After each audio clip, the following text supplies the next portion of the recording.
आज मैं आपको अक्षर ज की कहानी सुनाऊंगी। इस कहानी में एक लड़का होता है जतिन। जतिन की एक छोटी बहन थी जयंती। जतिन के पापा जगदीश एक जज थे। जतिन की मम्मी जया बच्चों को बहुत प्यार करती थी और उनकी सभी ज़रूरतों का ध्यान रखती थी। जया माँ जगदम्बा की भक्त थी और रोज़ उन्हें जवा कुसुम का फूल चढ़ाती थी। जतिन के दादाजी दिन भर राम नाम जपते थे और बच्चों को पुराने समय की बातें बताते थे कि पुराने समय में जलवायु ज़्यादा अच्छी थी, जनसंख्या भी कम थी।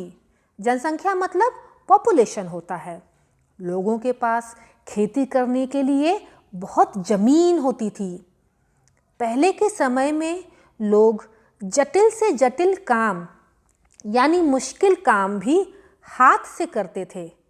अब तो ज़्यादातर लोग जल्दबाजी से काम करने के लिए मशीनें रखते हैं।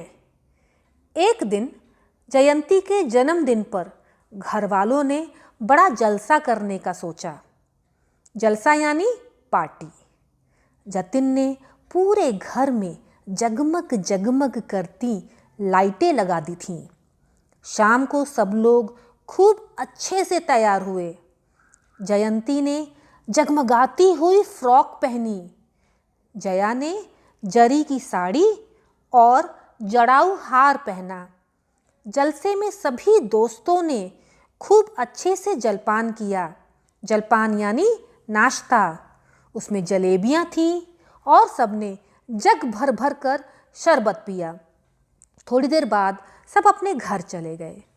जयंती को भी जम्हाई आने लगी और वे सब सोने चले गए। अगले दिन वे दादाजी के साथ एक जलप्रपात के पास घूमने गए। जलप्रपात का मतलब झरना होता है। जलप्रपात के पास बहुत सारी हरी भरी जल कुंभियाँ लगी हुई थीं। जल यानी पानी में कई रंग के जीव जंतु दिख रहे थे। जीव जंतु मतलब लिविंग ऑर्गेनिजम्स। जतिन ने कहा, अरे वाह, ये जगह तो बिल्कुल जन्नत जैसी है। जयंती और जतिन वहाँ से रंग बिरंगे पत्थर जमा करने लगे। जयंती ने कहा, बाप रे बाप, इतना ठंडा पानी मेरे हाथ ही जम जाएगा। उन दोनों ने वहाँ आसमान में उड़ते हवाई जहाज भी देखे और जलप्रपात के जल में कागज का जहाज बनाकर डाला। फिर वो आसपास घूमने लगे। जहाँ जहाँ दादाजी जाते पीछे पीछे वो भी जाते। दादाजी ने उन्हें वहाँ लगे कुछ पेड़ पौधों के बारे में जानकारी दी। कुछ पेड़ पौधों से जड़ी बूटी मिलती है जिससे दवाई बनती है और कुछ पेड़ पौधे जहरीले होते हैं जिनके जहर से हम बीमार हो सकते हैं। घूमते घूमते वह बड़ी दूर निकल आए। अचानक उन्हें रास्ते में एक जवान आदमी जमीन पर गिरा हुआ दिखा। वे दौड़कर उसके पास गए। उस आदमी के पैर में काफी जख्म हो गया था। जतिन और जयंती ने अपने दादाजी के साथ मिलके उस जख्मी आदमी को उठाकर जल्दी से पेड़ के नीचे बैठा दिया और जड़ी बूटी को पीसकर उसके जख्मों पर लगाया। जल्दी ही उस आदमी को आराम मिल गया।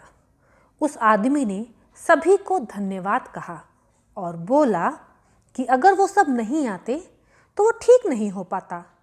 दादाजी ने कहा, हम सभी को एक दूसरे की ज़रूरत पर काम आना चाहिए, यही मानवता है।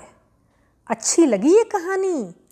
इस कहानी से हमने कई शब्द जाने जिनसे ज व्यंजन की ध्वनि आ रही है।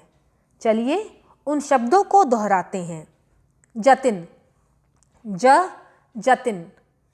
जयंती, ज जयंती। जगदीश, ज जगदीश। जज, ज जज। जया जया, जगदम्बा जगदम्बा, जवां कुसुम जवां कुसुम, जमीन जमीन, जन्मदिन जन्मदिन, जलसा जलसा, जलपान जलपान, जलपान मतलब नाश्ता, जग